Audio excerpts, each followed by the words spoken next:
Friends, welcome to KK logics and tricks. Friends, ఇప్పుడు మనం morning సెషన్లో జరిగినటువంటి ఈ టెట్ పేపర్ 1కి సంబంధించి ఫ్రెండ్స్ మ్యాక్సిమం అన్ని క్వశ్చన్స్కి మరి ఎలా లాజిక్గా గుర్తుపెట్టుకోవాలో అనే దాన్ని ఫాలో అవుతూ మరి ఈరోజు ఇచ్చినటువంటి మ్యాథ్స్ని కూడా ఎలా లాజిక్గా నాన్ మ్యాథ్స్ వాళ్ళు ఎలా షార్ట్కట్లో చేయాలో అనేటటువంటి దాన్ని కూడా మనం ఫాలో అవుతూ ఈ వీడియోలో చూసేటటువంటి ప్రయత్నం చేద్దాం. ఫస్ట్ ఫ్రెండ్స్, సైకాలజీకి సంబంధించి ఫస్ట్ క్వశ్చన్ వికాస సూత్రాల మీద ఈరోజు బిట్ రావడం జరిగింది. ఫ్రెండ్స్, రెగ్యులర్గా అడుగుతానమాట ఫ్రెండ్స్. దీని గురించి మనం చెప్పనటువంటి సెషన్ అంటూ లేదు. వికాస సూత్రాలకు సంబంధించి ఒక్కొక్క రోజు ఒక్కొక్క మరి సూత్రం ఫాలో అవుతున్నాడు. ఈరోజు సాధారణ నుంచి నిర్దిష్ట మీద బిట్ అడిగాడని మన మిత్రులు చెప్తున్నారు. దీన్ని ఎట్లా గుర్తుపెట్టుకోవాలి ఫ్రెండ్స్? గతంలో మరి డిఎస్సిలో సెషన్లో ఈ బిట్ అడిగాడు ఫ్రెండ్స్. దీన్ని ఎట్లా గుర్తుపెట్టుకుంటారంటే సాధారణం నుంచి నిర్దిష్టం అంటే బ్రాడ్ నుంచి స్పెసిఫిక్గా అని అర్థం అనమాట. సాధారణం అనే దాంట్లో 4 లెటర్స్ ఉన్నాయి ఫ్రెండ్స్. అంటే 2 చేతులతో బాల్ పట్టుకున్నటువంటి పిల్లవాడు 4 లెటర్స్ ఉన్నాయి కాబట్టి 3 లెటర్స్ అంటే ఏంటంటే ఒకే చేతితో పట్టుకోవటం అనమాట. అట్లా అంటే 5 వేలతో చేసే వ్యక్తి 1 వేలుతో చేయటం. అంటే 4 లెటర్స్ అనేది బ్రాడ్ లెవెలు 3 లెటర్స్ అనేది మరి స్పెసిఫిక్ అంటే షార్ట్ లెవెల్ అన్నట్టు మనం లాజిక్గా ప్రతిదాన్ని ఫ్రెండ్స్ మనకు అనుకూలంగా మనం మరల్చుకోవడమే ఫ్రెండ్స్. అది సైకాలజీ కావచ్చు, మెథడ్స్ కావచ్చు, ఏదైనా సరే. రెండవది జీన్ పియాజీకి సంబంధించి పూర్వ ప్రచారక దశ మీద ఈరోజు మార్నింగ్ సెషన్లో బిట్ అడిగాడు. అంటే పూర్వ ప్రచారక దశ అడగవచ్చు. గతంలో మరి ఇంద్రియ చాలక దశ మీద అడిగాడు. అమూర్త ప్రచారక దశ మీద స్కూల్ అసిస్టెంట్ వాళ్ళు ఫ్రెండ్స్. రేపు మార్నింగ్ మరి స్కూల్ అసిస్టెంట్కి సంబంధించి మరి మ్యాథ్స్ వాళ్ళకు ఉంది. అదేవిధంగా స్కూల్ అసిస్టెంట్ సోషల్ వాళ్ళకు కూడా రేపు 2 సెషన్లలో ఉన్నాయి కాబట్టి ఒకవేళ జీన్ పియాజీకి సంబంధించి బిట్ అడిగాడంటే మాత్రం మీకు తెలిసినా తెలియకపోయినా స్కూల్ అసిస్టెంట్ వాళ్ళైతే మాత్రం మరి అమూర్త ప్రచార దశకే ఎక్కువ ప్రిఫరెన్స్ ఇవ్వండి ఫ్రెండ్స్. ఎందుకంటే అది స్కూల్ అసిస్టెంట్ లెవెల్ కాబట్టి 14 ఇయర్స్ ఎబో ఉన్నటువంటి స్టూడెంట్స్కి టీచ్ చేయాలి కాబట్టి మ్యాక్సిమం ఆన్సర్ అనేది దాన్నే ఫాలో అవుతుంది ఫ్రెండ్స్. ఇట్లా ఇది. తర్వాత ఆర్టీఈ 2009కి సంబంధించి రెగ్యులర్గా అడుగుతున్నాడు ఫ్రెండ్స్. ఒకసారి అడిగాడు రాష్ట్రపతి ఎప్పుడు ఆమోదం అన్నాడు.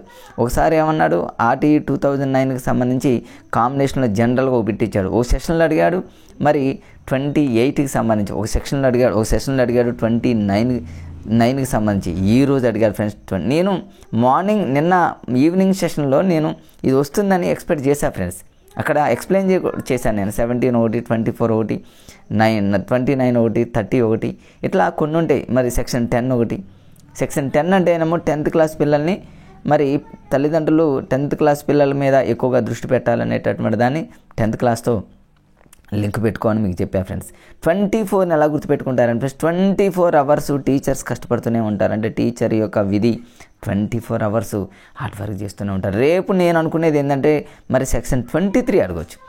24 అనేది 24 అవర్స్ ఒక టీచర్ యొక్క విధి అనుకున్నట్లయితే టీచర్ కావాలంటే దానికంటే ముందు ఒక రోజు ముందు అన్నట్టు, ఒక సంవత్సరం ముందు అన్నట్టు మరి టీచర్కి క్వాలిఫికేషన్ అనమాట. టీచర్ల యొక్క అర్హతలకు సంబంధించి 23 అని గుర్తుపెట్టుకోండి. 23 రకాల అర్హతలు ఉండాలని గుర్తుపెట్టుకోండి. మీ ఇష్టం ఫ్రెండ్స్, రకరకాలుగా గుర్తుపెట్టుకోవడానికి ప్రయత్నం చేయండి. రేపు నేను ఎక్స్పెక్ట్ చేస్తున్నా 23 లేదా ఉన్న వాటిల్లో మళ్ళీ ఇచ్చేటటువంటి అవకాశం కూడా ఉంది. ఎందుకంటే కొన్ని బిట్స్ అనేవి రిపీటెడ్గా అడుగుతున్నాడు కాబట్టి సర్దుబాటు మీద ఫ్రెండ్స్. ఈరోజు నిన్న ఈవినింగ్ కూడా సర్దుబాటు అడ్జస్ట్మెంట్ అడిగాడు, మళ్ళీ అడిగాడు. వైగాడ్ స్కీమ్ మీద రెగ్యులర్గా అడుగుతున్నాడు ఫ్రెండ్స్. ఎగ్జామినర్ కొన్నింటిని అలా పట్టుకొని వాటిని రకరకాలుగా ఇస్తున్నాడు. మరి అయినా మంచిగా ప్రిపేర్ అయినటువంటి మిత్రులు ఈజీగా పెడుతున్నారు ఫ్రెండ్స్. వై గాడ్స్కి అంటేనేమో దీంట్లో అడిగినటువంటి బిట్ స్కఫోల్డింగ్, దీన్ని సార్వా అని అంటారు. స్కఫోల్డ్ అంటే ఏమో ఫోల్డ్ అనమాట. ఇట్లా ఫోల్డ్ చేస్తే ఒక పేపర్ని ఈ పేపర్కి హెల్ప్గా ఉంటుంది, ఒకదానికొకటి హెల్ప్గా ఉండటం ఫోల్డ్ అంటాం. అట్లా గుర్తుపెట్టుకోండి. వై గోడ్స్కి అని గుర్తుపెట్టుకోండి. ఎంకేఓ జెడ్పీడి ఇట్లా దీంట్లో ప్రైవేట్ స్పీచ్ అని, పబ్లిక్ స్పీచ్ అని రకరకాలైనటువంటి మరి అద్భుతమైనటువంటి మరి బిట్స్ ఉన్నాయి కాబట్టి ఎగ్జామినర్ దీన్ని ఎక్కువగా ఫాలో అవుతున్నాడు. స్మృతికి సంబంధించి ఈరోజు బిట్ అడిగాడు ఫ్రెండ్స్. స్మృతికి సంబంధించి ఏమని అడిగాడంటే ఏదైనా ఒక ఫోన్ నెంబర్ని, అంటే చాలా ఎగ్జాంపుల్స్ ఉన్నాయి ఫ్రెండ్స్ స్మృతికి సంబంధించి. విస్మృతి మీద రెగ్యులర్గా అడుగుతూనే ఉన్నాడు. అంటే ఫోన్ నెంబర్ని గుర్తుపెట్టుకోవడం అనేది మరి క్రియాత్మక స్మృతి అవుతుందా, దీర్ఘకాలిక స్మృతి అవుతుందా, లేకపోతే మరి బట్టి స్మృతి అవుతుందా, ఏదైనా అంటే ఇవాళ ఇదే అడిగాడు ఫ్రెండ్స్. రేపు ఇంకేదైనా స్వల్పకాలిక స్మృతి అని అడగచ్చు. స్వల్పకాలిక స్మృతి అనేది ఎంతకాలం గుర్తుంటుందని అడగచ్చు. 30 to 40 ఇవన్నీ టెక్స్ట్ బుక్లో ఉన్నాయి ఫ్రెండ్స్. సో ఈ స్మృతికి సంబంధించి విస్మృతికి సంబంధించి పర్ఫెక్ట్గా ఇది అదని కాదు ఫ్రెండ్స్. కొన్ని ఎగ్జామినర్ స్మృతి మీద విస్మృతి మీద ఫాలో అవుతున్నాడంటే దానికి సరౌండింగ్లో ఉన్నటువంటి టోటల్ మ్యాటర్ని అలా గుప్పెట్లో పెట్టుకోవాల్సిందే ఫ్రెండ్స్. తర్వాత అలవాట్లు, హ్యాబిట్స్ మీద నిన్న ఈవినింగ్ అడిగాడు, మళ్ళీ ఈరోజు అడిగాడు. మళ్ళీ రేపు మార్నింగ్ అడిగేటటువంటి ఛాన్సెస్ ఉంది. కాబట్టి అలవాట్లు ఒకటి అంటే కొంచెం డిఫరెంట్గా ఉన్నాయి చూడండి ఫ్రెండ్స్. అలవాట్లు ఒకటి, సర్దుబాటు ఒకటి, కొన్ని ఉన్నాయి కదా, అలాంటి కొంచెం పట్టుకోండి ఫ్రెండ్స్. తర్వాత ప్రజ్ఞకు సంబంధించి ఈరోజు సామూహిక ప్రజ్ఞ, వ్యక్తిగత ప్రజ్ఞ. ఈ ప్రజ్ఞకు సంబంధించి రేపు వ్యక్తంతర్గత ప్రజ్ఞ అడగొచ్చు, వ్యక్తంతర ప్రజ్ఞకు సంబంధించిన భేదాల మీద బిట్ అడగొచ్చు, ప్రజ్ఞకు సంబంధించి డెఫినేషన్ల మీద అడిగాడు ఫ్రెండ్స్. మెక్డోగల్ డెఫినేషను ఈ ప్రజ్ఞకు సంబంధించి స్టార్టింగ్ 2వ తారీఖు స్కూల్ అసిస్టెంట్ సోషల్ వాళ్ళకి ఆల్రెడీ మరి దాన్ని ఇవ్వడం స్టార్ట్ చేశాడు. కాబట్టి అక్కడి నుంచి రెగ్యులర్గా బిట్స్ అడుగుతూనే ఉన్నాడు. ప్రజ్ఞ మూర్తిమత్వానికి సంబంధించి ఈరోజు మరి లక్షణం మీదనో నిర్వచనం మీదనో మొత్తానికైతే ఈ మూర్తి పర్సనాలిటీకి సంబంధించి బిట్ ఇచ్చాడని ఫ్రెండ్స్ అంటున్నారు. ఈ పర్సనాలిటీ అనేది మరి ఏ భాషా పదం, లాటిన్ భాషా పదం గుర్తుపెట్టుకోండి, ముసుగు అని గుర్తుపెట్టుకోండి. ఈ పర్సనాలిటీకి సంబంధించి ఆల్పోర్ట్ అని ఆయన అద్భుతంగా ఒక డెఫినేషన్ ఇచ్చాడు. ఎయిర్పోర్ట్ లాగా గుర్తుపెట్టుకోండి ఫ్రెండ్స్. గతంలో అంటే పర్సనాలిటీ అంటే మానసికంగా, శారీరకంగా, అన్ని ఉద్వేగంగా, అన్ని రకాలుగా పర్ఫెక్ట్గా ఉన్నటువంటి వ్యక్తిని మనం పర్సనాలిటీ అంటాం. మనందరికీ తెలుసు. ఆ డెఫినేషన్ ఇచ్చిన ఆల్పోర్ట్, ఎయిర్పోర్ట్ లాగా ఇట్లా దాని లక్షణాలు ఇవన్నీ గుర్తుపెట్టుకోండి ఫ్రెండ్స్. అంతే. తర్వాత ఇంక చూడండి, ఇందులో ఏమన్నా అంటే ఇంతకుముందు వస్తున్నటువంటి ఏరియా కాకుండా డిఫరెంట్గా మనం నేమ్ చూద్దాం ఫ్రెండ్స్. ఇంతకుముందు సర్దుబాటు ఒకటి, అలవాట్లు ఒకటి, అట్లా కొంచెం అంతః పరిశీలన పద్ధతి మీద రెగ్యులర్గా చూడండి ఫ్రెండ్స్. ఈ పరిశీలన మీద ఓ సెషన్లో మరి ఎలాంటి పరిశీలన అడిగాడంటే సంచరిత పరిశీలన మీద అడిగాడు. ఈరోజు అంతః పరిశీలన పద్ధతి అంటే సెయింట్ అగస్టిన్కి సంబంధించి ఏదైనా అడగవచ్చు. PWD 2016 నిన్న మార్నింగ్ నిన్న ఈవినింగ్ ఎలా బిట్స్ అడిగాడంటే ఫ్రెండ్స్.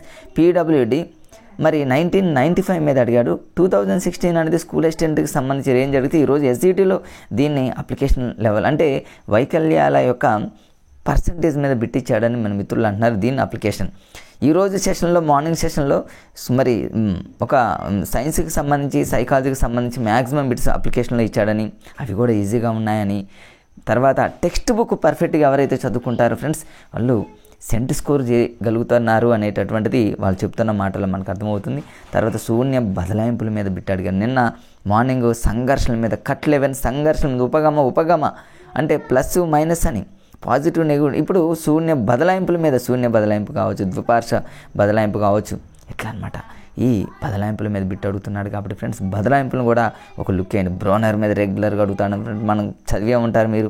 అంతర్దృష్టి అభ్యాసం చింపాంజీ కోహిలర్కి సంబంధించి అకస్మాత్తుగా మరి ఇట్లా అంటే దీనికి సంబంధించి అన్నీ ఉంటాయి ఫ్రెండ్స్. చాలా చాలా ఇంపార్టెంట్. ప్రత్యక్ష అనుభూతి ఇవన్నీ చాలా కొన్ని స్పెసిఫిక్ పదాలు ఉంటాయి. వాటిని గుర్తుపెట్టుకొని రేపు ఎగ్జామ్కి వెళ్ళేటటువంటి స్కూల్ అసిస్టెంట్ సోషల్ కావచ్చు, స్కూల్ అసిస్టెంట్ మ్యాథ్స్ వాళ్ళే కదా ఫ్రెండ్స్, రేపు వాళ్ళు ఇవన్నీ అనమాట చూసుకుంటారు. చరాల మీద ఈరోజు బిట్ అడిగారు ఫ్రెండ్స్. అంతకుముందు సెషన్లో అడిగిందే ఫ్రెండ్స్ SGTకి సంబంధించి. ఏమని అడిగారంటే జోక్యం చేసుకునే చరాలు అనేటటువంటి దాని మీద. SGT వాళ్ళకి స్టార్ట్ అయినటువంటి 8వ తారీఖున మరి చరాల మీద జోక్యం చేసుకుని ఈరోజు చరాల మీద స్వతంత్ర చరం మీద ఉన్నాయి. 3 చరాలు: స్వతంత్ర చరం, పరతంత్ర చరం, జోక్యం చేసుకునే చరం. ఈ మూడింటిని గుర్తుపెట్టుకోవడానికి ఒక లాజిక్ కూడా చెప్పారు ఫ్రెండ్స్. పరతంత్ర చరాన్ని ఎలా గుర్తుపెట్టుకుంటారంటే పా అనే పదాన్ని గుర్తుపెట్టుకోండి. అంటే విద్యా సాధన పై అన్నాడు అనుకోండి, పై అనే పదం పా ఇచ్చిండు కాబట్టి విద్యా సాధన అనేది పరతంత్ర చరం అవుతుంది. పాతో లింక్ పెట్టుకోండి ఫ్రెండ్స్. అంతే. పా ఎక్కడ కనపడ్డా సరే పరతంత్ర చరం, అది లేనిదే స్వతంత్ర చరం. ఇక జబ్బులు, రోగాలు, రకరకాల మత్తు, అలసట ఇలాంటివన్నీ కూడా జోక్యం చేసుకునే చరాల కిందకు వస్తే గుర్తుపెట్టుకోండి. తర్వాత ఇన్క్లూజివ్ ఎడ్యుకేషన్ మీద మరి నిన్న ఈవినింగ్ సెషన్లో అడిగాడు, స్టార్ట్ చేశాడు ఇవ్వటం. ఈరోజు మార్నింగ్ సెషన్లో సమ్మిళిత విద్య అంటే ఇన్క్లూజన్ ఎడ్యుకేషన్ మీద అడిగాడు. అంటే చాలా ఉన్నాయి ఫ్రెండ్స్, అవన్నీ చూసుకోండి. గెస్టాల్ట్ వాదం మీద నిన్న ఆల్రెడీ మరి బిట్ ఇవ్వటం జరిగింది ఒక సెషన్లో. మళ్ళీ ఈరోజు గెస్టాల్ట్ వాదం మీద బిట్ అడిగాడు ఫ్రెండ్స్. అట్లా వైయక్తిక భేదాలు, తర్వాత కోల్బర్గ్ నైతిక వికాసం, దీనికి సంబంధించివన్నీ ఏముండవు ఫ్రెండ్స్, అన్నీ మీకు తెలిసినవే. మరొకసారి వాటిని కొంచెం అంటే మీకు ఎక్కడెక్కడైతే కన్ఫ్యూజ్గా అవుతూ ఉంటారో, ఏ ఏరియా అయితే మీకు అవసరం అనిపిస్తుందో అట్లాంటి వాటిని కొంచెం చూసుకొని ముందుకెళ్ళడానికి ప్రయత్నం చేయండి. రేపు స్కూల్ అసిస్టెంట్ సోషల్ వాళ్ళు కావచ్చు, మ్యాథ్స్ వాళ్ళు కావచ్చు, అదేవిధంగా SGT పేపర్ టెట్ పేపర్ 1కి సంబంధించి ఇంకా 2 సెషన్లు ఉన్నారు ఫ్రెండ్స్. వాళ్ళు కొద్ది టైం ఉంది. మరి ఈ మధ్యలో స్కూల్ అసిస్టెంట్ వాళ్ళు ఉంటారు కాబట్టి వాళ్ళు ఈ తెలుగు ఒకటి, తర్వాత ఈ సైకాలజీ ఒకటి, ఇంగ్లీషు గ్రామర్ ఒకటి, ఇంగ్లీష్ మెథడ్ ఒకటి, వీటి మీద కొంచెం ఫోకస్ పెట్టండి ఫ్రెండ్స్. తర్వాత తెలుగుకి సంబంధించి ఎలాంటి బిట్స్ ఇక తెలుగుకి సంబంధించి నేను మార్నింగ్ నిన్న ఈవినింగ్ సెషన్కి సంబంధించి ఒక బిట్టు చెబుతూ మీకు చెరబండరాజు బద్దం భాస్కర్ రెడ్డి మీద ఒక బిట్టు చెబుతూ ఖచ్చితంగా వస్తుంది ఫ్రెండ్స్. గుంటూరు జిల్లాకు సంబంధించి ఎలాంటి బిట్ అడిగినా కూడా వస్తుంది అన్నాను నేను ఫ్రెండ్స్. మరి నేను అనుకున్నా వచ్చేసింది ఫ్రెండ్స్. గుర్రం జాస్వా అనగానే గుంటూరు జిల్లాకు సంబంధించి లాస్ట్ ఇయర్ కూడా ప్రతి సెషన్లో కూడా ఈ బిట్ రావటం. ఇట్లా గుర్రం జాస్వా మీద బిట్స్ అడుగుతున్నారు ఫ్రెండ్స్, అడిగాడు ఫ్రెండ్స్. ఇక రేపు నుంచి రాబోయేటటువంటి మిత్రులు ఎవరున్నా సరే గుంటూరు జిల్లాకు సంబంధించి ఎక్కడైనా ఏదైనా అది సైన్స్ కావచ్చు, తెలుగు కావచ్చు, మరి సోషల్కి సంబంధించి కావచ్చు, ఆంధ్రాకి సంబంధించినటువంటి బిట్స్ ఏమైనా ఉంటే మాత్రం ఖచ్చితంగా అడుగుతాడు. కాబట్టి వాటిని కొంచెం ఫోకస్ పెట్టండి ఫ్రెండ్స్. గుర్రం జాస్వాకి సంబంధించి మరి ఈరోజు రచనలో గబ్బిలం, ఫెరదౌసి ఇవన్నీ దీంట్లో మీరు ఎలా లాజిక్గా గుర్తుపెట్టుకుంటారు, గుర్రంతో లింక్ చేసుకోండి ఫ్రెండ్స్. ఈ గుర్రం అనంగులోనే గుర్రం మీద గబ్బిలాలు ఉంటాయని గుర్తుపెట్టుకోండి, లేదా గుర్రంలో గా ఉంది, గబ్బిలంలో గా ఉందని గుర్తుపెట్టుకోండి. ఇంకా ఈ గుర్రానికి సంబంధించి ఫ్రెండ్స్ లాస్ట్ ఇయర్ ఒక బిట్ ఇచ్చాడు, మాతలకు మాత సంపత్స మేత అని ఇచ్చాడు ఫ్రెండ్స్. మాత అంటే ఈ మాతని నేను ఎలా లాజిక్గా గుర్తుపెట్టుకున్నానంటే మాతని మేత అనుకోండి, అంటే గుర్రానికి మేత వేయటం అన్నట్టు గుర్తుపెట్టుకోండి, ఈజీగా గుర్తుంటుంది ఫ్రెండ్స్. ఇంకా గుర్రం జాస్వాకి సంబంధించి క్రీస్తు చరిత్ర అంటే చాలా ఉన్నాయి ఫ్రెండ్స్. క్రీస్తు చరిత్ర తెలుసుకోవాలంటే గుర్రం మీద వెళ్ళాలని గుర్తుపెట్టుకోండి, చాలా ఉన్నాయి కదా ఫ్రెండ్స్. ప్రతిదాన్ని కూడా మీరు గుర్రంతో లింక్ చేసుకోండి ఫ్రెండ్స్, ఫటాఫట్ అని వచ్చేస్తాయి. పల్లెటూరి పిల్లగాడ అనేటటువంటి ఈ లెసన్ అనేది పాటే కదా ఫ్రెండ్స్. సుద్దాల హనుమంతు అంతే కదా ఫ్రెండ్స్. పల్లెటూరు అనగానే సుద్దాల హనుమంతే గుర్తొస్తారు. ఆ పేరు కూడా ఆ ఊరికి తగ్గట్టే ఉందన్నట్టు గుర్తుపెట్టుకుంటే అదొక పాట అని గుర్తుపెట్టుకోండి. తర్వాత ఉదది అంటే అందరికీ తెలుసు సముద్రం, తర్వాత రత్నాకరం అని గుర్తుపెట్టుకోండి. శేషం లక్ష్మీనారాయణ గారికి సంబంధించి ఊరు ఫ్రెండ్స్. మరి శేషం లక్ష్మీనారాయణ గారు అనగానే మనకు అభినందన అనేటటువంటి పాఠం గుర్తొస్తుంది. ఎందుకంటే అభిషేకం అంటేనమ్మా, అంటేనమ్మా అభినందన, శేఖంలో మన లాజిక్గా శేషం లక్ష్మీనారాయణాచార్య అని గుర్తుపెట్టుకోండి. స్రవంతి అనేటువంటి పత్రిక చాలా లాజిక్గా చెప్పుకున్నాం కదా ఫ్రెండ్స్ అప్పట్లో. శేషం అంటే శేష జీవితంలో ఉన్నటువంటి వ్యక్తిని అభినందిస్తాం అన్నట్టు గుర్తుపెట్టుకోండి. మన ఇష్టం ఫ్రెండ్స్, ఎట్లయినా గుర్తుపెట్టుకోవచ్చు. మరి ఈయన గారు యొక్క ఊరు ఎక్కడంటే ఫ్రెండ్స్ కరీంనగర్లోని మరి నగునూరు అనేటటువంటి గ్రామంలో జన్మించాడు. నగునూరులో మీరు నూరు అనే పదాన్ని గుర్తుపెట్టుకోండి ఫ్రెండ్స్. శేషం అంటే ఇక్కడ శేషం 0 కాదు ఫ్రెండ్స్, శేషం 100 అని గుర్తుపెట్టుకోండి ఈజీగా. అంటే రేపు మనకు అనుకూలంగా తయారు చేసుకున్నాం ఫ్రెండ్స్ అంతే. శేషం లక్ష్మీనారాయణాచార్య అనగానే ఆయన ఊరు వచ్చేసి నగునూరు అని గుర్తుపెట్టుకోండి. 100 అంటే ఇక్కడ శేషం 0 కాదు, శేషం ఒక 100 అని గుర్తుపెట్టుకోండి ఫ్రెండ్స్. ఇక కరీంనగర్ అంటే ఈ శేషం అనేది చాలా ఖరీదైనది అని గుర్తుపెట్టుకోండి అంతే కదా ఫ్రెండ్స్. మనం మ్యాథ్స్లో ఒక ప్రాబ్లం చేసినప్పుడు వచ్చేటటువంటి రిమైండర్ అనేది చాలా ఖరీదైనది కాబట్టి కరీంనగర్ అని గుర్తుపెట్టుకోండి. తర్వాత రాణి శంకరమ్మ మరి ఎక్కడ పాలించింది, ఆమె ఎక్కడ ఇది చేయటం జరిగిందంటే ఆందోళన. అంటే రాణి రుద్రమదేవిలాగా రాణి శంకరమ్మ శత్రు సైన్యం మరి తన సైన్యం మీదకి వస్తున్నప్పుడు ఆమె చాలా ఆందోళన చెందిందనుకోండి గుర్తుపెట్టుకోండి ఫ్రెండ్స్. ఆందోళన చెందింది ఎవరు, రాణి రుద్రమదేవి, రాణి శంకరమ్మ అని గుర్తుపెట్టుకోండి. శేషం అంటే 0 కాదు ఫ్రెండ్స్, శేషం అంటే ఏమో 100 అని గుర్తుపెట్టుకోండి. శేషం చాలా ఖరీదైందని గుర్తుపెట్టుకోండి. ఇక అంతస్తాలు అనేది రెగ్యులర్గా అడుగుతున్నాడు ఫ్రెండ్స్. అంతస్తాలు ఈరోజు మ్యాచింగ్లో ఇచ్చాడని మన మిత్రులు అంటున్నారు. అంతస్తాలు అంటే స్టేర్స్ అనమాట. అంతస్తుల్లో ఉన్నటువంటి వాళ్ళు, స్టేర్లో ఉన్నటువంటి వాళ్ళు ఎవ్రీడే రెగ్యులర్గా ఏం చేస్తారో వ్యవహారాలు పెడతారని గుర్తుపెట్టుకోండి. వ్యవహారాలు అనుకోండి ఫ్రెండ్స్, వ్యవహారాలు అంటే వ్యాపారాలు అన్నట్టు. ఈరోజు విభక్తుల మీద అడిగాడు, తృతీయ విభక్తికి సంబంధించి ఒక బిట్ అడిగినని మిత్రులు అంటున్నారు. తర్వాత ఓగిరం అంటే ఇక్కడ వికృతి పదం ఆహారం ఇది అందరికీ తెలిసిందే కాబట్టి దాని గురించి మనం ఏమి ఆలోచించాలి, చాలా ఈజీగానే గుర్తుపెట్టి దీన్ని కూడా మన లాజిక్గా. ఓగిరం అనగానే ఫ్రెండ్స్ ఇక్కడ గరం అని గుర్తుపెట్టుకోండి. ఆహారం అనేది చాలా గరంగా ఉంటుందని గుర్తుపెట్టుకోండి, లేదా గరీబోళ్ళు ఆహారం అని గుర్తుపెట్టుకోండి. అట్లా సవర్ణ దీర్ఘ సంధికి సంబంధించి నిన్న ఈవినింగ్ సేమ్ అడిగాడు ఫ్రెండ్స్. పితృణము అడిగాడు, పితృ ప్లస్ రుణం సవర్ణ దీర్ఘ సంధి. మళ్ళీ ఎగ్జామినర్ అదే ఫాలో అవుతూ కవీంద్రుడు అంటే కొంచెం మ్యాచింగ్ రూపంలో ఇచ్చాడని మన మిత్రులు అంటున్నారు. ఈ క్రింది వానలో మరి సరి అయినది సవర్ణ దీర్ఘ సంధి సరికానిదని కొంచెం స్టేట్మెంట్ లెవెల్లో ఇచ్చాడు. ఏదేమైనప్పటికీ మనకు దాని కాన్సెప్ట్ తెలుసు కాబట్టి కవీంద్రుడు అనేది సింహం అంటేనేమో హరిత్తు మనకు తెలుసు, హరి అంటేనేమో సింహం అని మనకు తెలుసు కాబట్టి ఇది ఫ్రెండ్స్ ఆల్రెడీ లాస్ట్ ఇయర్ డిఎస్సిలో చాలా సెషన్లలో అడిగాడు ఫ్రెండ్స్. సింహం అంటే హరిత్తు అని అర్థం గుర్తుపెట్టుకోండి. ఇట్లా మన ఈ సింహం అనేది హరిత్తు అనేది లాస్ట్ టైం డిఎస్సిలో 2-3 సెషన్లలో అడిగాడు కాబట్టి హరి అంటే సింహంలాగా మీరు గుర్తుపెట్టుకోండి ఫ్రెండ్స్. లేదా సింహానికి మనం ఎదురుపడ్డామనుకోండి ఇక మన జీవితం హరి అని గుర్తుపెట్టుకోండి అంతే ఫ్రెండ్స్, లాజిక్ అంతే. తర్వాత అవయవం అనేది ఆహా ఓహో ఎన్నోసార్లు అడిగాడు. తర్వాత పద్మాకరం అనేటటువంటి దానికి అర్థం అడిగాడు ఇంతే ఫ్రెండ్స్. తెలుగుకు సంబంధించి ఇంకా కొన్ని ఉన్నాయి. ఏంటి, శార్దూలానికి సంబంధించి మరి మెయిన్ అడిగాడు. గుణం అంటే శార్దూలం అనేది ఛందస్సుకు సంబంధించి ఉత్పలమాల, చంపకమాల, శార్దూలం, మత్తేపం వాటికి సంబంధించినటువంటి మీనింగ్స్ కూడా ఉన్నాయి ఫ్రెండ్స్. వాటిని దృష్టిలో పెట్టుకొని లింక్ చేస్తూ ఇట్లా అర్థాలు అడగవచ్చు, నానార్థాలు అడగవచ్చు. ఏమైనప్పటికీ వాటిని కూడా మీరు ఒకసారి ఒక లుక్ వేయండి ఫ్రెండ్స్. ఇక గుణం అనేటటువంటి దానికి నానార్థాలు, అల్లెట్రాడు, తర్వాత స్వభావం అనేది 2 పదాలు ఉన్నాయి. తర్వాత బాధ రాయనుడు యొక్క దానికి అర్థం ఏంటంటే ఫ్రెండ్స్ వ్యాసుడు అని అర్థం. దీన్ని ఎట్లా గుర్తుపెట్టుకుంటారంటే వ్యాసుడు అంటేనేమో వ్యాసం అని గుర్తుపెట్టుకోండి. పిల్లలు వ్యాసం రాసేటప్పుడు చాలా బాధపడతారని రాసుకోండి, గుర్తుపెట్టుకోండి ఫ్రెండ్స్. అంతే. అంటే బాధ రాయడానిలోనే బాధ రాయనుడానికి బాధ అని గుర్తుపెట్టుకుంటే ఎప్పుడు మనం బాధపడతామంటే వ్యాసం రాసేటప్పుడు, కాబట్టి వ్యాసం అని గుర్తుపెట్టుకోండి. అలానే గుణం అనేటటువంటి దానికి నానార్థాలు, అది కూడా గుర్తుపెట్టుకోవచ్చు. గుణం అంటే స్వభావం మనకి ఈజీగా గుర్తుంటుంది. అల్లెట్రాడు అనే దాన్ని ఎలా గుర్తుపెట్టుకోవాలంటే ఈ గుణాన్ని జనరల్గా ఏం చేస్తారని ఫ్రెండ్స్ వాళ్ళు మరొక గుణాన్ని ఒక అల్లెకలాగా అల్లుతారని గుర్తుపెట్టుకోండి. వాళ్ళ గుణం అనేది అల్లటం అని గుర్తుపెట్టుకోండి. మనకు అనుకూలంగా ఏదైనా కష్టంగా ఉన్నదాన్ని ఈజీగా మనకు అనుకూలంగా తయారు చేసుకోవాలి ఫ్రెండ్స్. అదే ఒక లాజిక్ అంటే. తెలుగు మెథడాలజీకి సంబంధించి ఉక్త లేఖనం మీద, డిక్టేషన్ మీద బిట్ అడిగాడు ఫ్రెండ్స్. ఈజీగా ఉందని అంటున్నారు. భాషా నైపుణ్యాల మీద, LSR మీద రెగ్యులర్గా మళ్ళీ అడిగాడు ఫ్రెండ్స్. విద్యా ప్రమాణాల మీద అడిగాడు. బహుళ స్థాయి బోధనకు సంబంధించి అంటే మీరు ఆల్రెడీ కొంత కాన్సెప్ట్తో వెళ్తారు కాబట్టి అప్లికేషన్ లెవెల్లో కొన్ని ఇచ్చినప్పటికీ మీరు పెట్టవచ్చు, ఈజీగానే ఉంటుంది ఫ్రెండ్స్. తర్వాత ఇంగ్లీష్ కంటెంట్ మీద రెగ్యులర్గా ఆర్టికల్స్ మీద అడిగాడు ఫ్రెండ్స్. సైలెంట్ వర్డ్ మీద అడిగాడు. ఎర్రర్స్ కరెక్షన్ మీద అడిగాడు. ప్యాసేజ్ ఇచ్చి కొన్ని క్వశ్చన్స్ ఇచ్చాడు. Active voice, passive voice, DS, IDS అంటే direct speech, indirect speech, preposition అంటే దీని మీద స్టేట్మెంట్లతో, టెన్సెస్, సింగులర్, ప్లూరల్ మీద ఇట్లా ఇవన్నీ ఇచ్చారు ఫ్రెండ్స్. తర్వాత ఇంగ్లీష్ మెథడాలజీకి సంబంధించి ఇక్కడ చూడండి ఫ్రెండ్స్, మైకెల్ వెస్ట్ రీడింగ్ అని అర్థం.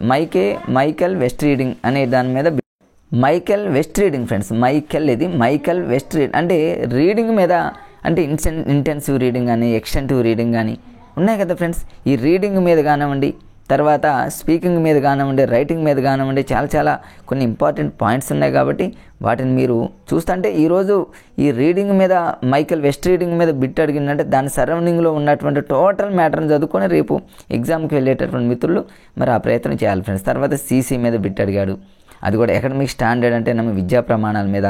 తర్వాత న్యాచురల్ మెథడ్ అంటే ఏంది, అన్యాచురల్ మెథడ్ అంటే ఏంది, 100% ఇంగ్లీష్ని తెలుగుని యూజ్ చేస్తున్నటువంటి మెథడ్ ఏంటి, ఇవన్నీ మీకు చాలా అన్నీ ఆల్రెడీ తెలుసు కాబట్టి ఫ్రెండ్స్ వాటి మీద ఒక లుక్ వేయండి. లుక్ వేసి ఒకసారి పర్ఫెక్ట్గా చూసుకొని రేపు ఎగ్జామ్కి వెళ్ళే వాళ్ళు వెళ్ళండి ఫ్రెండ్స్. తర్వాత సైన్స్ కంటెంట్కి సంబంధించి ఈరోజు చాలా మంచి బిట్స్ ఇచ్చాడు ఫ్రెండ్స్. ఇక్కడ చూడండి, గుండె హార్ట్కి సంబంధించి సిరలు, ధమనులు, పుప్స సిరలు, పుప్స ధమనులు. సిరలు అంటేనేమో చెడు రక్తం, ధమనులు అంటేనేమో మంచి రక్తం, అది మనకు తెలుసు ఫ్రెండ్స్. తర్వాత గుండెకి సంబంధించి పైన ఏముంటాయి, కింద ఏముంటాయి, సిరలు ఎక్కడ ఉంటాయి, దమనలు ఎక్కడ ఉంటాయి, పుప్స సిరలు ఏం చేస్తుంది, పుప్స దమనలు ఏం చేస్తుంది. దమనలు అంటేనేమో మంచి రక్తం, సిరలు అంటేనేమో చెడు రక్తం. కానీ పుప్స సిరలు అంటేనేమో మంచి రక్తాన్ని తీసుకెళ్తాయి, పుప్స దమనలు అంటేనేమో చెడు రక్తాన్ని తీసుకెళ్తాయి ఫ్రెండ్స్. అట్లా ఆ రెండింటిని. తర్వాత అగ్రద్వయ, అగ్రద్వయ అంటే అవి ఉన్నాయి కదా ఫ్రెండ్స్. అట్లా వాటి మీద బిట్స్ ఎక్కువగా మళ్ళీ వచ్చే అవకాశం ఉంది. కాబట్టి వాటిని ఒక లుక్ ఏంటంటే ఆ సరౌండింగ్లో ఉన్న ఏరియా మొత్తం చూసుకోండి ఫ్రెండ్స్. తెలుగు కావచ్చు, సైన్స్ కావచ్చు, ఇంగ్లీష్ కావచ్చు, మ్యాథ్స్ కావచ్చు, ఏదైనా. తర్వాత తరిగిపోయే వనరుల మీద అడిగాడు. ఈరోజు కీళ్ళపై మడతబంది కీళ్ళు కావచ్చు, గుండ్రంగా తిరిగేటటువంటి కీళ్ళు కావచ్చు, ఈ కీళ్ళకు సంబంధించి 5th క్లాస్లో ఉంది కాబట్టి కీళ్ళని ఒక లుక్ వేస్తూ చదువుకోండి ఫ్రెండ్స్. తర్వాత విటమిన్ D ఫ్రెండ్స్, చూడండి విటమిన్ D. నిన్న ఈవినింగ్ సెషన్లో కూడా విటమిన్ D మీదనే అడిగాడు. ఏంటో రెగ్యులర్గా విటమిన్ D అంటే ఇప్పుడు పిల్లలకి జనరల్గా చూడండి, కిడ్స్ ప్రైమరీ స్కూళ్ళల్లో చదువుతున్న పిల్లల్లో చాలామందికి లోపం విటమిన్ Dని. అంటే ఎముకలు పెలుసుగా ఉండటానికి కారణం విటమిన్ D మీద ఎందుకు అడుగుతున్నాడంటే విటమిన్ D చాలా ఇంపార్టెంట్ పిల్లలకి. అందుకని విటమిన్ D ఒకటి, విటమిన్ C ఒకటి, కొన్ని అంటే మేజర్గా ఏవైతే అవసరమో వాటి మీదనే ఎగ్జామినర్ ఫోకస్ పెడతాడు. తర్వాత లైకెన్ మీద ఈరోజు బిట్ అడిగాడు బయాలజీలో. తర్వాత గ్రీన్ హౌస్ ఎఫెక్ట్ మీద ఖచ్చితంగా నేను ఎక్స్పెక్ట్ చేస్తున్నా మళ్ళీ వస్తుంది. CO2కి సంబంధించి గ్రీన్ హౌస్ ఎఫెక్ట్ కానివ్వండి, అతినీల లోహిత కిరణాల మీద కానివ్వండి, ఓజోన్ పొర మీద కానివ్వండి, ఇట్లాంటివి కొన్ని ఉన్నాయి కాబట్టి వాటి మీద ఒక దృష్టి పెట్టండి ఫ్రెండ్స్. తర్వాత ఈ విసర్జక ప్రక్రియకి సంబంధించి ఒక ఆర్డర్ ఇచ్చాడని మన ఫ్రెండ్స్ అంటున్నారు. ఒక క్రమంలో అమర్చమని ఒక స్టేట్మెంట్ రూపంలో ఇవ్వడం జరిగింది అన్నారు ఫ్రెండ్. అది ఒకటి చూసుకోండి ఫ్రెండ్స్. తర్వాత ఈ సైన్స్ మెథడ్కి సంబంధించి ఈరోజు టెలివిజన్కి సంబంధించి TLM మీద బిట్టాడు. అంటే 2D కావచ్చు, 3D కావచ్చు, ఇట్లా వీటిని మీరు ఒకసారి TLMని కూడా చూసుకోండి ఫ్రెండ్స్. తర్వాత మూల్యాంకనం మీద బిట్టు, ప్రాజెక్ట్ పద్ధతి మీద ఈరోజు సైన్స్కి సంబంధించి అడిగాడు ఫ్రెండ్స్. ప్రాజెక్ట్ ఒకటి, అన్వేషణ పద్ధతి ఒకటి. మన సెషన్లో అన్వేషణ పద్ధతి మీద అడిగితే ఈరోజు ప్రాజెక్ట్ పద్ధతి మీద. విద్యా ప్రమాణాలు అంటే రెగ్యులర్గా అన్ని మెథడ్లో వస్తున్నాయి కాబట్టి ఒకసారి చూడండి ఫ్రెండ్స్. తర్వాత సోషల్, ఈ సోషల్కి సంబంధించి నిన్న ఈవినింగ్ సెషన్లో మీరు గమనించే ఉంటారు ఫ్రెండ్స్, గ్రామ పంచాయతీకి సంబంధించి ఒక బిట్ అడిగాడు. ఈరోజు ఫ్రెండ్స్ గ్రామ పంచాయతీ సెక్రటరీకి సంబంధించి బిట్ అడిగాడు. ఎందుకంటే త్వరలో తెలంగాణలో గ్రామ పంచాయతీలో ఒకటి, ఎంపీటీసీలో ఒకటి, జెడ్పీటీసీలో ఒకటి ఎలక్షన్లకు సంబంధించి మరి ఆల్రెడీ సన్నద్ధం అవుతుంది. కాబట్టి గవర్నమెంట్ ఈ గ్రామ పంచాయతీ రేపు గ్రామ పంచాయతీకి సంబంధించి గ్రామ సభల మీద అడగవచ్చు ఫ్రెండ్స్. తర్వాత గ్రామ సభలు ఎన్ని నెలలకు ఒకసారి జరుగుతుందని అడగవచ్చు, లేదా పంచాయతీ సెక్రటరీకి సంబంధించిన విధుల మీద అడగవచ్చు, ఇంకేదైనా అడగవచ్చు. సో మొత్తానికైతే గ్రామ పంచాయతీల మీద ఫోకస్ పెడుతున్నాడు కాబట్టి ఆ చుట్టుపక్కల ఉన్న ఏరియా మొత్తాన్ని కూడా ఒకసారి ఒక లుక్ అయింది ఫ్రెండ్స్. తర్వాత చోళులకు సంబంధించి ఒక బిట్ అడిగాడు ఫ్రెండ్స్, ఎవరికి సామంతులని.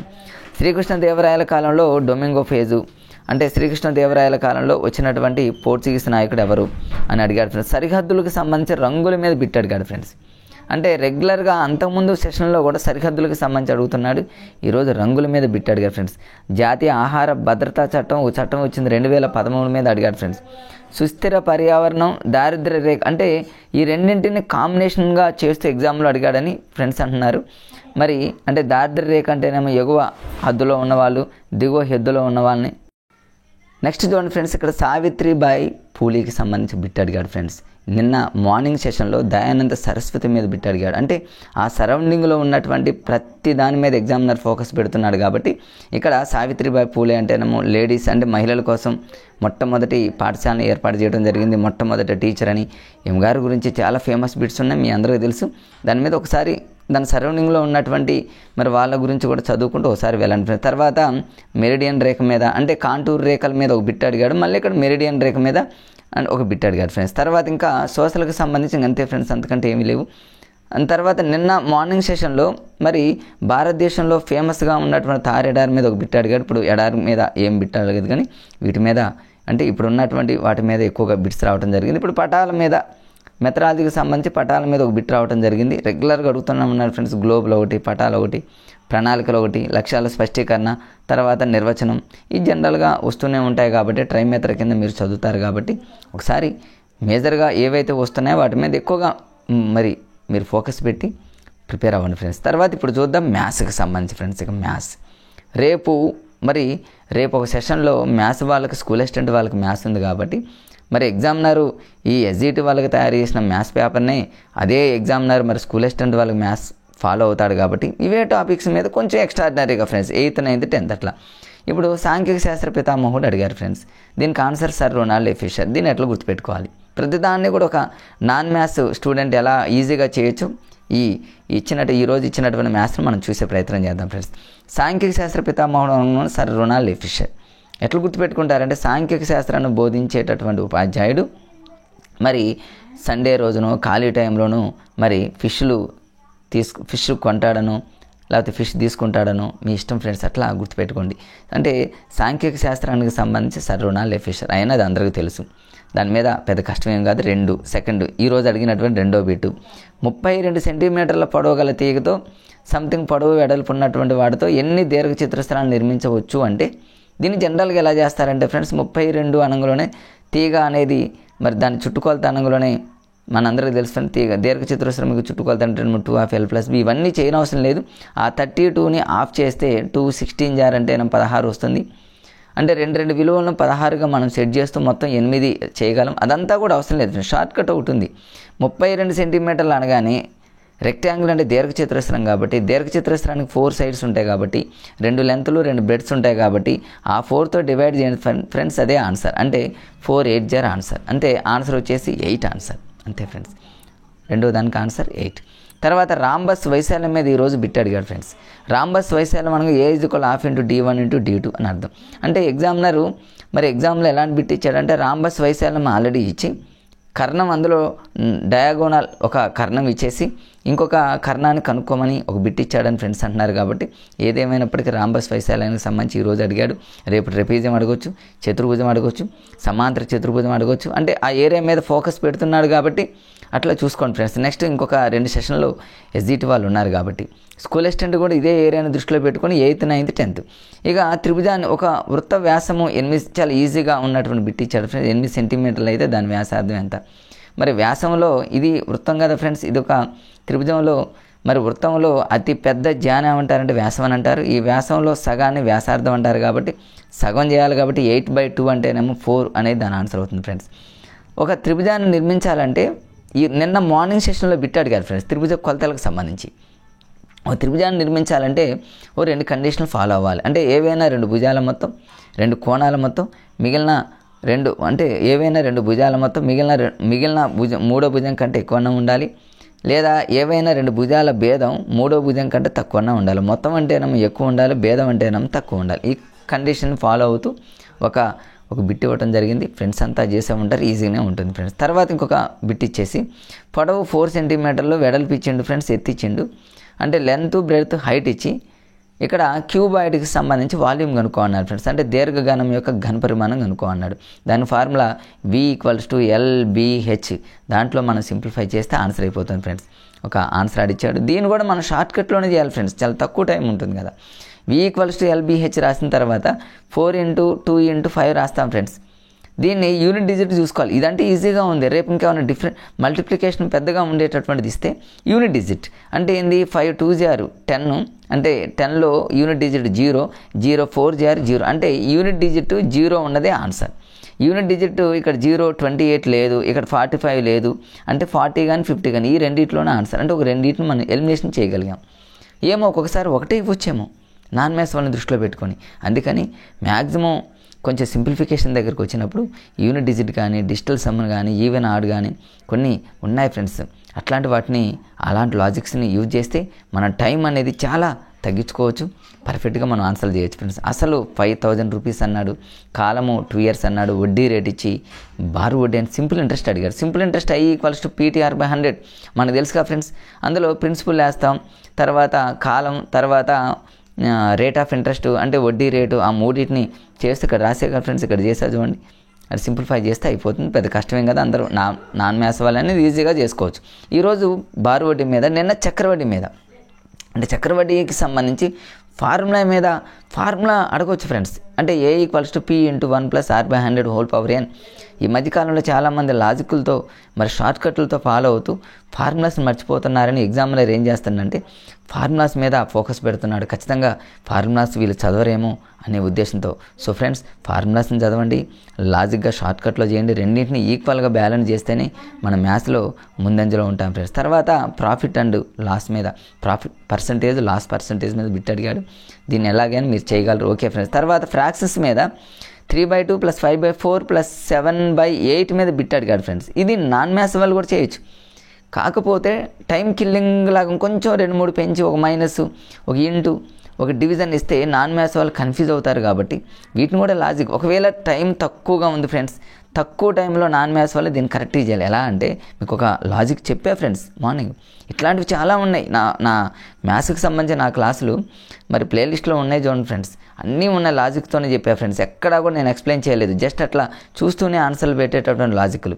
ఇక్కడ ఏమీ తెలియనటువంటి నాన్ మ్యాథ్స్ వాళ్ళు కూడా దీన్ని కరెక్ట్ చేసేటటువంటి ఛాన్సెస్ ఉంది. ఎలా అంటే ఇట్లా ఇచ్చినప్పుడు డినామినేటర్లో ఉన్నటువంటివి ఏవైతే ఉంటాయో అదే విలువ డినామినేటర్లో పోయేది ఆన్సర్ అవుతుంది ఫ్రెండ్స్.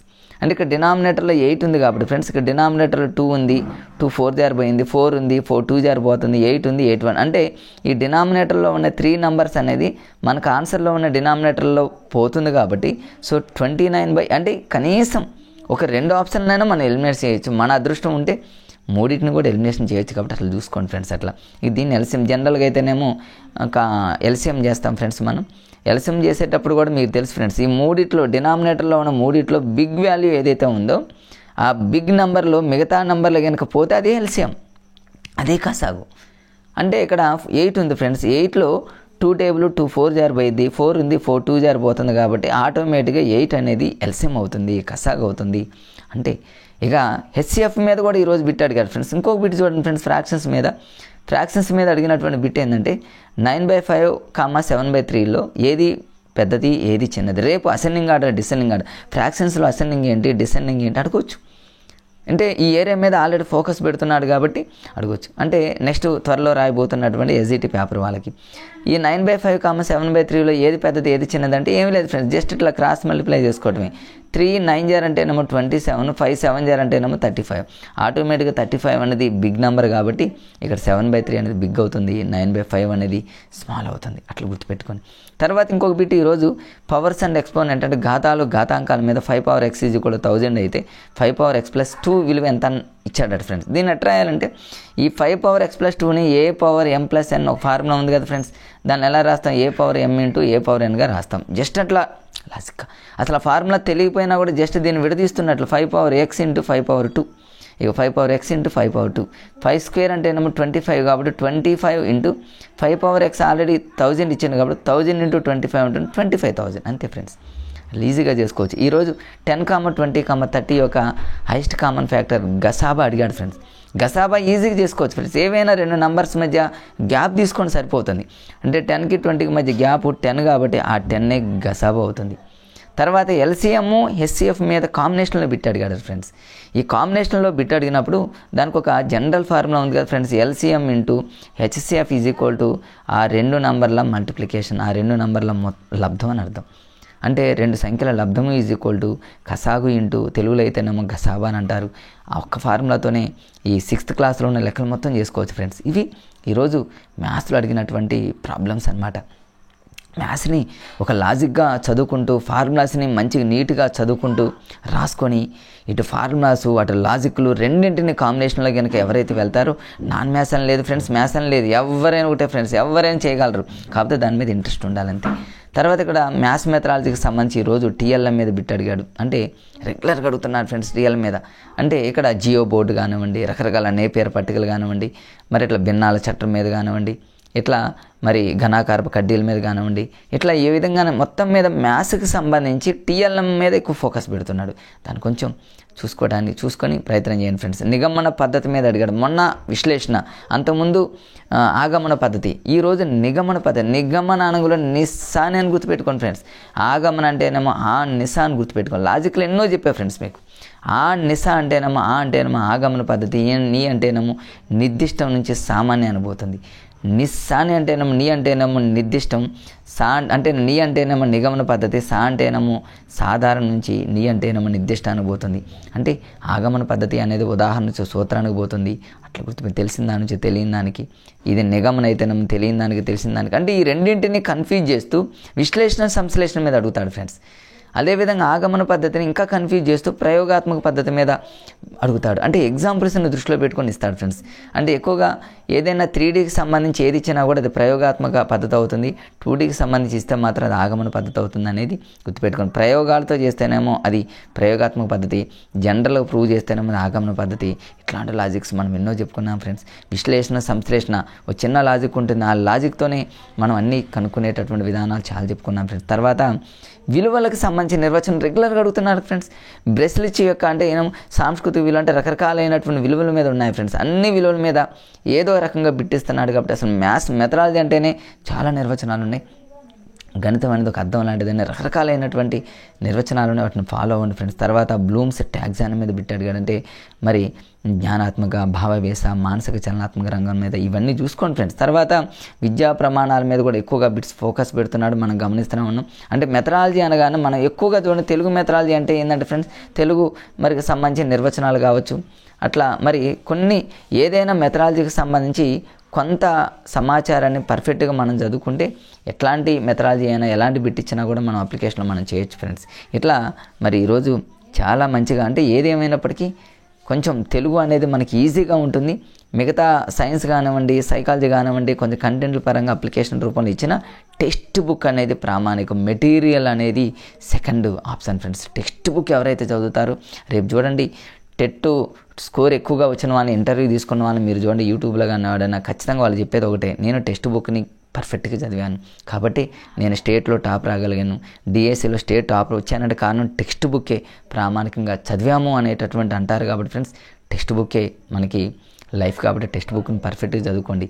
ఓకే ఫ్రెండ్స్, ఇట్లా మీరు మరి ఈరోజు ఉన్నటువంటి ప్రశ్నలన్నింటినీ ఈ విధంగా కన్ఫ్యూజ్ కాకుండా నీట్గా ఇట్లా చెప్పుకుంటూ మరి చేయడానికి కొంత టైం తీసుకున్నా ఫ్రెండ్స్. కొంచెం ఎర్లీగా చేద్దాం అనుకున్నాలే కానీ కొంచెం మా బాబుని స్కూల్ నుంచి ఇంటికి తీసుకొచ్చేసరి కొంచెం లేట్ కావటం వల్ల కొంచెం లేట్ అయింది. ఎనీహా ఫ్రెండ్స్, ఈవినింగ్ సెషన్లో వచ్చినటువంటి ప్రశ్నలు కూడా వెంటనే ఇంకొక వీడియో రూపంలో మీకు అందజేస్తాను. Okay bye friends. మళ్ళీ ఇంకొక వీడియోతో మళ్ళీ మేము ముందుంటాను. Okay bye friends.